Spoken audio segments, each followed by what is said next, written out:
말씀을 봅니다. 말씀은 마태복음 1장 22절에서 25절까지의 말씀입니다. 마태복음 1장 21절에서 25절까지의 말씀. 제 말씀을 읽어드리겠습니다. 아들을 낳으리니 이름을 예수라 하라. 이는 그가 자기 백성을 그들의 죄에서 구원할 자이심이라 하니라. 이 모든 일이 된 것은 주께서 선지자로 하신 말씀을 이루려 하심이니 이르시되 보라 처녀가 잉태하여 아들을 낳을 것이요 그의 이름은 임마누엘이라 하리라 하셨으니 이를 번역한즉 하나님이 우리와 함께 계시다 함이라. 요셉이 잠에서 깨어 일어나 주의 사자의 분부대로 행하여 그의 아내를 데려왔으나 아들을 낳기까지 동심하지 아니하더니 나음의 이름을 예수라 하니라. 아멘. 최태현 교수님 나오셔서 성탄의 핵심이라는 말씀의 제목으로 귀한 말씀을 증거해 주시겠습니다.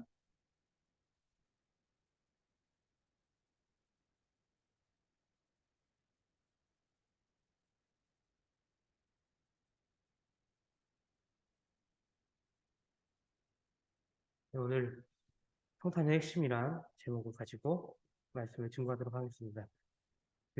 우리가 주일날 크리스마스였죠. 그러니까 크리스마스는 굉장히 즐거우면서 복된 날이고 또 주일이어서 빨간 날이지만 주일이 아니어도 빨간 날이로 쉬고 있기도 합니다.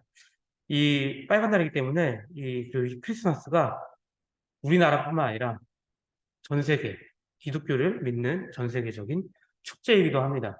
그래서 외국 같은 경우는 이제 크리스마스 그 주간을 아예 쉰다고 합니다. 유럽 같은 경우는 그 주간을 쉰다고 합니다.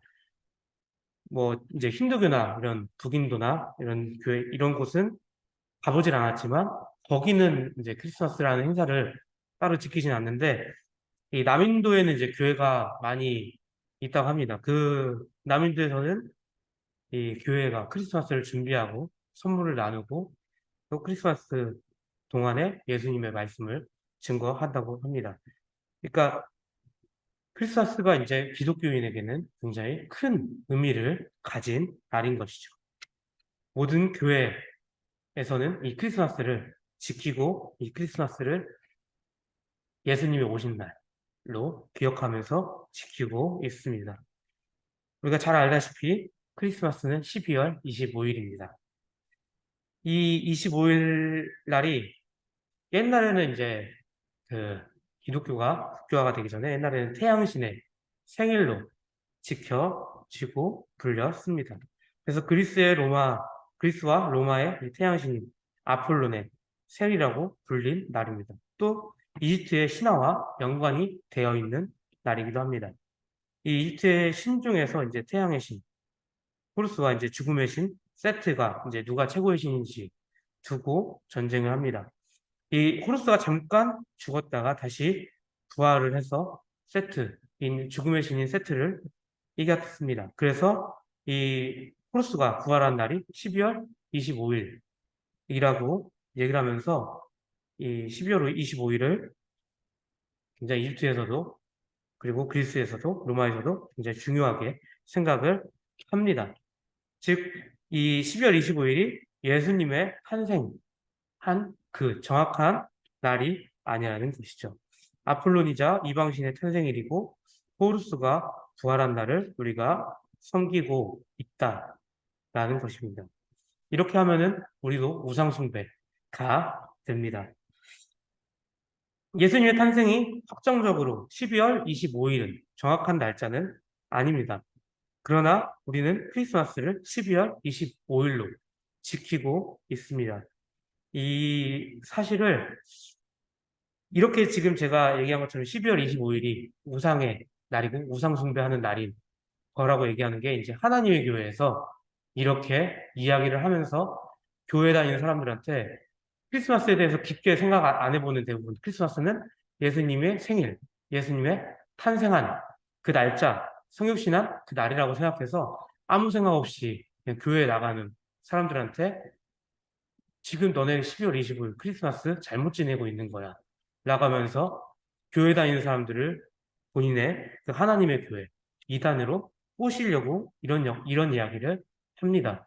그리고 이런 이야기가 그냥 있는 것이 아니라 유튜브라든지 아니면 여러 가지 다양한 방법을 통해서 이 하나님의 교회에서는 사용을 하고 있습니다. 그러니까 예수님의 생일을 우상 숭배와 연결시켜서 혼란이 오게 만드는 거죠. 그럼 내가 여태까지 교회에서 지켰던 크리스마스는 우상 숭배를 한 날이었구나. 라고 연결짓게 만든 것이죠. 그리고 지금 교회들이 잘못 가르쳐주고 있다.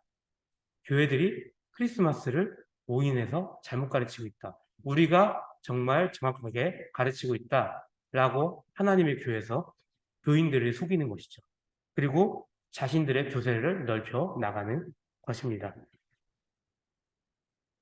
제가 이 크리스마스를 생각하다가 이제 이 대부분 이렇게 넘어가는 교인들이 많다고 얘기를 들어서 이 12월 25일이 태양신의 생일이다. 이방신의 생일이다. 라면서 하나님의 교회에서 얘기하는 것을 찾아보고 조사해보고 조금 더 자세하게 알려주기 위함이었습니다.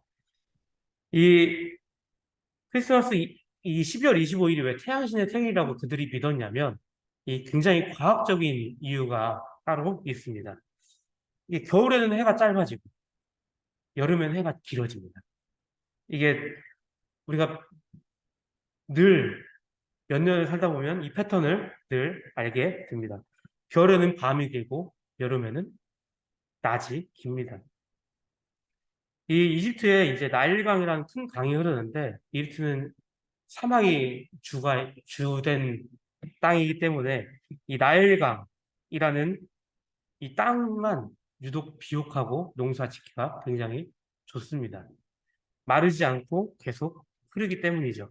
이 나일강이라는 곳은 1년에 2번 농사할 수 있을 정도로 그만큼 비옥한 땅입니다. 근데 이 나일강이 1년에 딱 2번 범람을 합니다. 범람한 바로 다음에 농사 짓기 가장 좋고, 그리고 범람 안 했을 때 점점 말라가니까 그때는 농사를 하지 않습니다. 근데 2번 범람하기 때문에 2번 할 수 있는 거죠, 1년에. 근데 이 범람 시기를 이 이집트 사람들이 잘못 알고 놓치게 되면 농사를 망하는 것이죠. 그래서 이집트 사람들은 달력으로 정확히 1년을 그 당시에 이제 365일로 정확하게 나눠서 완벽하게 달력으로 계산해 보니까 해가 짧아지는 때가 있고 밤이 길어지는 때가 있고 한 것을 찾아보게 된 것입니다. 그래서 해가 짧아지다가 다시 길어지는 날, 그 기점이 딱 12월 25일인 것이죠. 이 기점을 통해서 다시 해가 길어진다는 것입니다. 천천히 길어지고 여름에 갔을 때 가장 길어지고 그래서 이집트 사람들은 이 태양신이 다시 부활했다라고 그런 신앙을 가지게 된 것이죠. 그리고 이것이 그리스와 로마에 넘어가서 아폴론의 생일이라고 정해지게 된 것입니다. 즉 12월 25일은 이집트인들이 달력을 만들고 농사를 짓기 위해서 자신들의 신앙인 태양과 연결해서 만들어진 것입니다. 그러니까 자신들이 믿는 신앙을 더해서 만들어진 한마디로 사람이 만든 신이 되는 것이죠. 이 주기는 지금도 똑같이 12월 25일 날 해가 길어집니다. 천천히 길어집니다. 그리고 가장 짧을 때는 12월 24일이죠. 해가 가장 짧을 때입니다. 그리고 이 크리스마스를 이 25일 날 정확하게 정하게 된 것은 예수님의 생일로 정하게 된 것은 그 로마의 황제 중에 이제 기독교를 국교화시킨 황제가 있습니다. 그 황제가 기독교를 국교화시키면서 기독교의 그 예수님의 성육신, 이 생일을, 이 상징적인 날을 어디에 생각을 해야 될까 고민을 하다가 그 당시에 로마 사람들은 아직도 태양의 신, 아폴론을 굉장히 숭배하고 있었기 때문에 그 날을 크리스마스로 정해서 아폴론이 아니라 예수님을 기념하고 예수님의 탄생을 기리는 날로 바꾸게 됩니다. 즉, 이 12월 25일은 태양신의 생일이 아니라 이제 예수 그리스도의 탄생을 기념하는 날이 된 것입니다. 그리고 이 특이한 게 같은 이제 기독교는 아니지만 로마 이제 동방 정교회라는 곳에서는 12월 25일을 크리스마스로 하지 않고 1월 7일을 계산한다고 합니다. 이 정교회 같은 경우는 1월 7일을 하는 이유는 그 교회력에 본인들이 그때 사용했던 교회력에 맞춰서 1월 7일을 기념하고 있다고 합니다. 날짜만 다를 뿐이지 그들도 똑같이 예수님의 생일을 예수님께서 이 땅에 오시는 것을 축하하고 있습니다.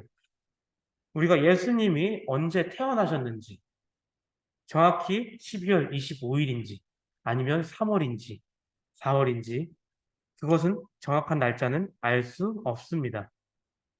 하지만 이 날이 중요한 것이 아니라 예수님께서 이 땅에 오셨다라는 것, 예수님께서 이 땅에 오심을 축하한다는 그 의미가 더 중요한 것입니다. 그리고 이 12월 25일에 우리 함께 모두가 모여서 예수님의 오심을 축하합니다. 그리고 이 하나님의 교회라는 이단 덕분에 저희는 이 크리스마스가 얼마나 귀한 날인지, 얼마나 복된 날인지, 얼마나 기쁜 날인지 한 번 더 깨닫게 되기도 합니다. 이 크리스마스라고 하면 떠오르는 인물이 있습니다. 그러니까 주일날 아이들이 연극을 했던 것 중에 하나였죠. 빌 게이츠랑 스테이크 썰어 간다고 하는 산타. 그러니까 크리스마스 하면 가장 떠오르는 인물이 아이들에게도 물어봤을 때 가장 먼저 나오는 인물은 산타였습니다. 애들은 선물 받는 걸 굉장히 좋아하잖아요.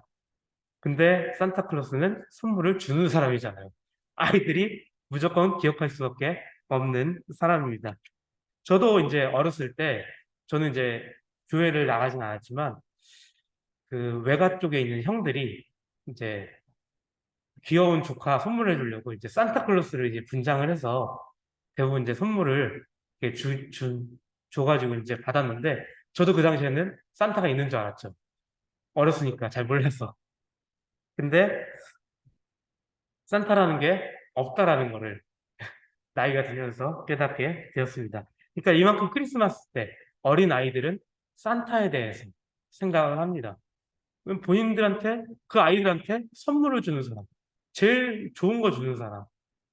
애기들 가지고 노는 거고 남자애들은 자동차, 차 이런 거 주는 사람, 레고라든지 이런 거 주는 사람. 그리고 여자아이들한테는 인형이라든지 자기한테 못되게 하지 않아요. 선물만 주고 가요. 선물만 주고 떠납니다. 그러니까 크리스마스 하면 이 산타가 떠오르는데 우리가 생각하는 산타 뚱뚱하고 푸근한 이미지에 항상 빨간 옷을 입고 위아래로 빨간 옷 세트를 딱 입고 그리고 풍성한 흰 수염 이만큼 풍성한 수염을 가지고 있는 노인이시죠.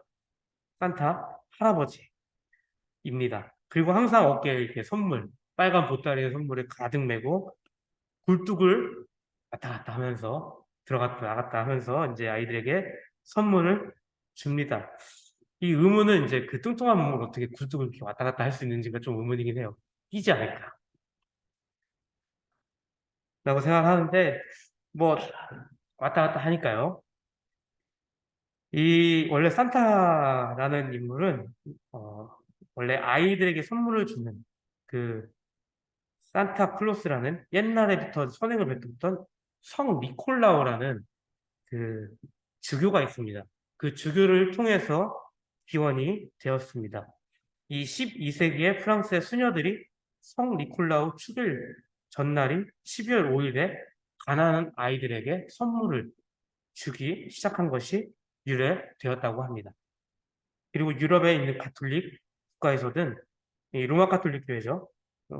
이제 천주교에서는 이 성인들의 축일인 11월 6일 날, 12월 6일 날 가족 중 한 명이 성 니콜라우 분장을 하고, 그러니까 이 성 니콜라우라는 주교 분장을 하고 나타나서 착한 어린이들한테는 칭찬하고 선물을 주고 나쁜 어린이에게는 혼내는 전통이 있었다고 합니다. 그래서 그 우는 아이에게 선물을 주지 않는 산타가 있는 것이죠. 이것이 17세기쯤에 그 미국 대륙으로 넘어가서 신대륙에 이주한, 그러니까 미국 대륙에 이주한 네덜란드 사람들이 자선을 베푸는 사람들을 성 니콜라오라고 부르면서 그 네덜란드 발음이 그대로 영어가 되었고, 그리고 19세기경에 성탄절이 이제 전 세계에 알려지면서, 크리스마스가 전 세계에 알려지면서 오늘날의 산타클로스라고 불리게 된 것이죠. 그리고 이 시간이 지나면서 19세기 중반에 이 새롭게 등장한 백화점이라든지 상점들이 이제 산타 클로스의 모습을 이용해서 크리스마스 쇼핑에 대한 광고를 제작하기 시작했습니다. 그리고 이제 1841년에 필라델피아에서 있는 어떤 한 상점의 주인이 산타클로스 옷을 입은 남자를 고용해서 그 상점 굴뚝에 올라가서 입도록. 그러니까 이게 이제 산타가 왜 굴뚝을 왔다 갔다 하는지에 대해서 나오는 것이죠. 이것이 이제 굴뚝에 올라가서 입도록 했는데 이것이 이제 대박이 나서 굉장히 큰 큰 호황을 누리게 된 거죠. 그러니까 이제 아이들은 살아있는 산타클로스를 한 번 더 보려고 그 상점에 가고, 부모님들은 아이들이 원하니까 그곳에 데려가면서 당연스럽게 선물을 사게 되는 거죠. 그러니까 상점이 대박이 나게 되었습니다.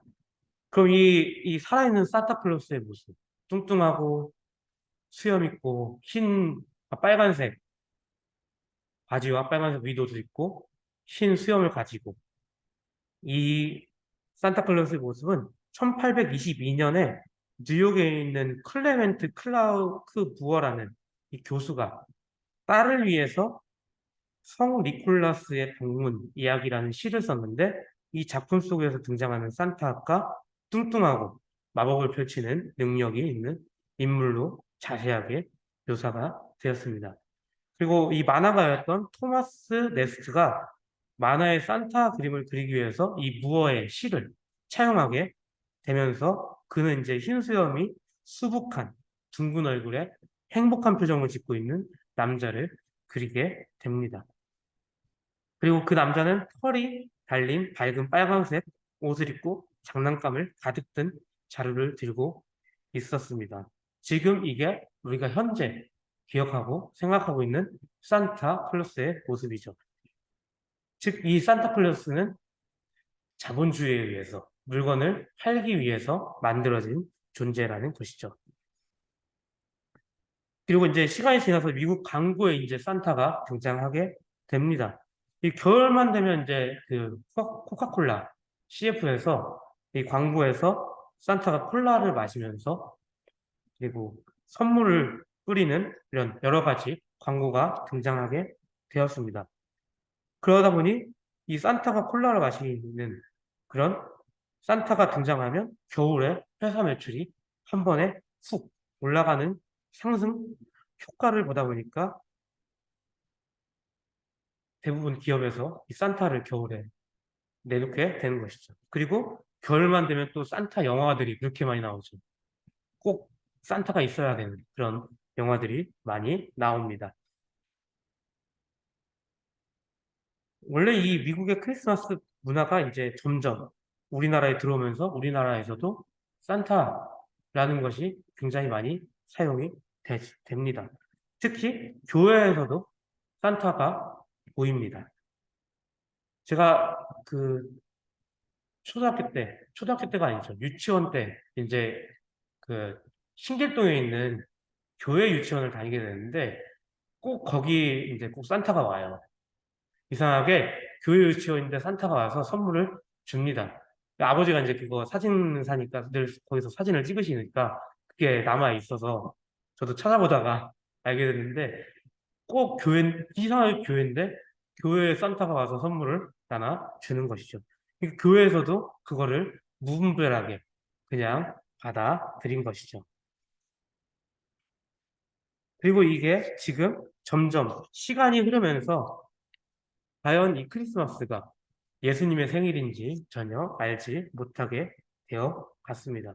본질이 점점 변하고 있습니다.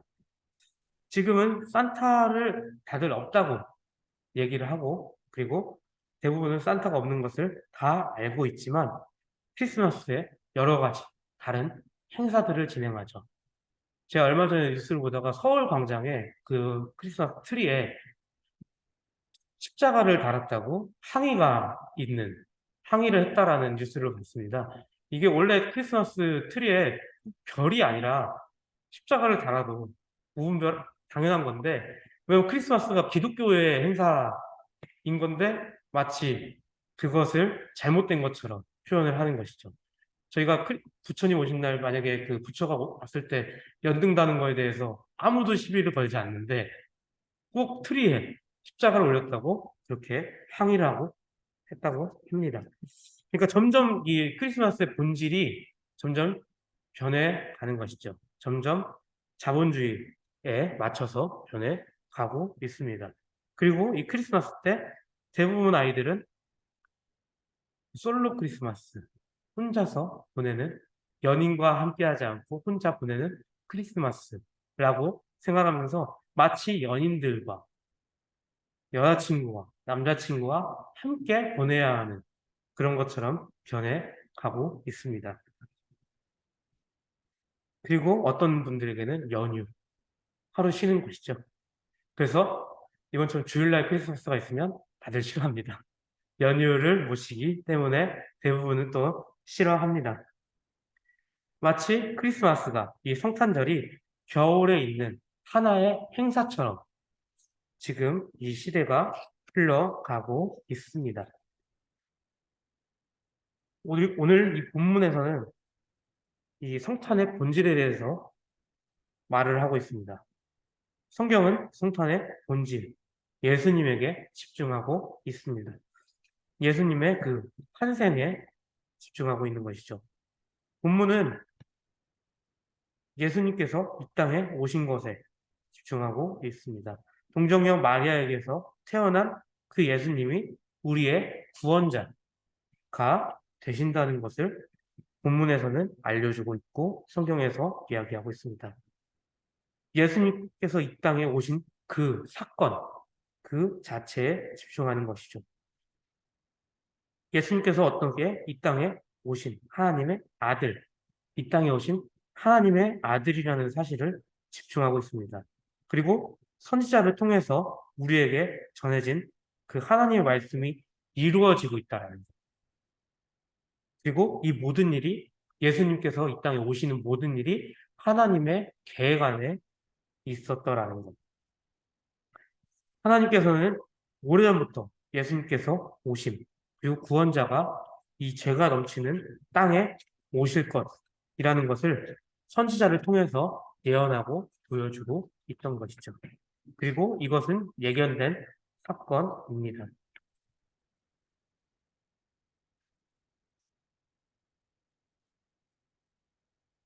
그리고 이 예수님은 오셔서 우리와 함께 계십니다. 그래서 예수님의 이름을 임마누엘이라 하라 하십니다. 이 본문에 나와 있듯이 임마누엘은 하나님께서 우리와 함께 하신다. 예수님께서 이 땅에서 사람과 직접 소통하고 우리와 함께 계신다. 그리고 그대로 되게 하셨습니다. 예수님께서 이 땅에 오신 것은 요한복음 3장 16절 말씀처럼 하나님께서 세상을 이처럼 사랑하사 독생자를 주셨으니 이는 그를 믿는 자마다 구원을 얻게 하려 하심이라 라는 말씀이 이 말씀으로 설명이 됩니다. 예수님께서는 정말 이 땅을 사랑한 그 하나님께서 보내신 독생자고, 그리고 이 죄 많은 땅에서 우리를 구원할 구원자로 모십니다. 그렇기 때문에 전혀 죄가 없으신 분이어야 하죠. 그래서 성령으로 잉태되어 태어나게 되신 겁니다. 이 성령으로 잉태됐다는 걸 설명하는 것이 25절에서 아들을 낳기까지 동침하지 아니하더니 낳음에 이름을 예수라 하니라. 그러니까 마리아의 남편이었던 요셉과는 전혀 동침하지 않고 예수님은 잉태된 것입니다. 성령님을 통해서 잉태되었다라는 것을 25절을 통해서 우리에게 보여주고 있는 것이죠. 전혀 죄가 없다. 사람의 죄를 가지고 태어난 것이 아니라 하나님께서 이 땅에 독생자로 보내신 거다라는 것을 보여주고 있습니다. 그러니까 하나님께서는 죄가 많은 우리를 너무나도 사랑해서 우리를 구원하기 위해서 예수님을 이 땅에 보내신 것이죠. 그리고 예수님께서는 이 땅에 오신 것입니다. 하나님의 아들로서, 그리고 통치자로서, 구원자로서, 심판주로서 오십니다. 우리는 그 예수님이 이 땅에 오심을 기억하고 이 땅에 오신 예수님을 기념해야 합니다. 그렇기 때문에 우리에겐 이 크리스마스, 이 성탄절이 굉장히 중요한 의미를 가지고 있는 것이죠. 하지만 시간이 흐르면서 우리는 예수님의 오심을 기뻐하는 그날, 성탄의 그날에 다른 것으로 채워 나가고 있습니다. 어떤 다른 연인이라든지, 아니면 내 친구라든지, 아니면 함께 모여서 교회가 함께 예배하기보다는 조금 더 다른 곳에 시선을 돌려서 행사라든지, 아니면 게임 이벤트라든지, 혹은 산타클로스처럼 선물을 바란다든지, 이런 부수적인 것들에만 채우고 있습니다. 이 크리스마스, 이 성탄절은 교회 공동체가 함께 모여서 예배하면서 예수님의 탄생을 축하하고 함께 나누고 기뻐하는 것입니다. 그리고 우리 함께 모여서 예수님의 탄생을 즐거워해야 하는 것이죠. 물론 방해하는 것들이 주변에 너무 많이 있습니다. 이단들도 성탄절의 의미를 퇴색시키고 계속 성탄절을 챙기지 않아야 하고 예수님의 탄생을 다른 것으로 돌리려고 하기도 합니다. 근데 이 것들을 우리가 잘못 알고 있다라는 것을, 우리가 그 이단들이 그것을 잘못 알고 있다라는 것을 우리가 깨우쳐야 하고, 그리고 예수님께서 이 땅에 오심을 늘 항상 기념하면서 이 땅이 크리스마스다, 성탄이 어떻게 우리에게 중요한 의미를 가지고 있는 것인지, 그리고 이 크리스마스를 우리가 항상 예수님께서 이 땅에 우리를 위해서 구원하러 오셨다, 구원자로 오셨다 라는 것을 생각하면서 이 땅에 오신 예수님을 감사하며 이 성탄의 의미를 항상 우리 마음속에 새기면서 예수님을 믿으며 살아가야 합니다. 기도하겠습니다. 하나님 아버지 감사드립니다. 우리가 이 땅에 오신 예수 그리스도를 생각하는 이 성탄을 생각할 수 있도록 하시고, 우리가 언제나 항상 예수님을, 그리고 이 구원자이신 예수님을 생각하면서 이 땅 가운데 예수님이라면 어떻게 하셨을까? 예수님은 이 죄악된 곳에서 어떻게 복음을 증거하셨을까? 어떻게 그리스도인으로서 살아내셨을까? 우리가 항상 그걸 생각하면서 살아갈 수 있도록 하여 주시옵소서. 주님 감사드리며 예수님의 이름으로 기도드립니다. 아멘.